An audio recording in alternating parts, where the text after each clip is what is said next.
మన తెలుగు రాష్ట్రాల్లో అదేవిధంగా ప్రపంచంలో ఉన్నటువంటి తెలుగువారి గుండెల్లో ఒక సుస్థిరమైనటువంటి స్థానాన్ని ఏర్పరచుకుని అటు ఫ్యామిలీ కానీ కామెడీ కానీ ఎంటర్టైన్మెంట్ కానీ అలాగే యాక్షన్ కానీ డ్యాన్స్ కానీ అన్నిటికీ కూడా చిరంజీవి గారు అంటే ఈరోజు మనందరికీ కూడా తెలుసు ఏ విధంగా మంచి సబ్జెక్ట్ పెడితే ఆయన ఏ విధంగా ఎరగదీస్తాడో ఆ విధంగా ఈరోజు మంచి సబ్జెక్ట్ పెడి ఈ సినిమా మన అందరికీ కూడా మంచి ఎంటర్టైనర్గా నిలిచిందని సందర్భంగా తెలియజేసుకుంటూ ఈరోజు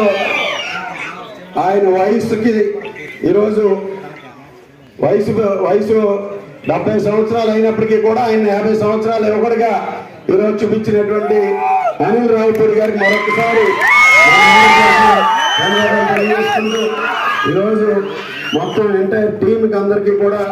మరొకసారి శుభాకాంక్షలు తెలియజేసుకుంటూ అనిల్ రావిపూడి గారి భవిష్యత్తులో ఒక మంచి డైరెక్టర్గా మన తెలుగు సినీ రంగంలో ప్రత్యేకమైనటువంటి స్థానాన్ని ఏర్పరచుకోవాలని అదేవిధంగా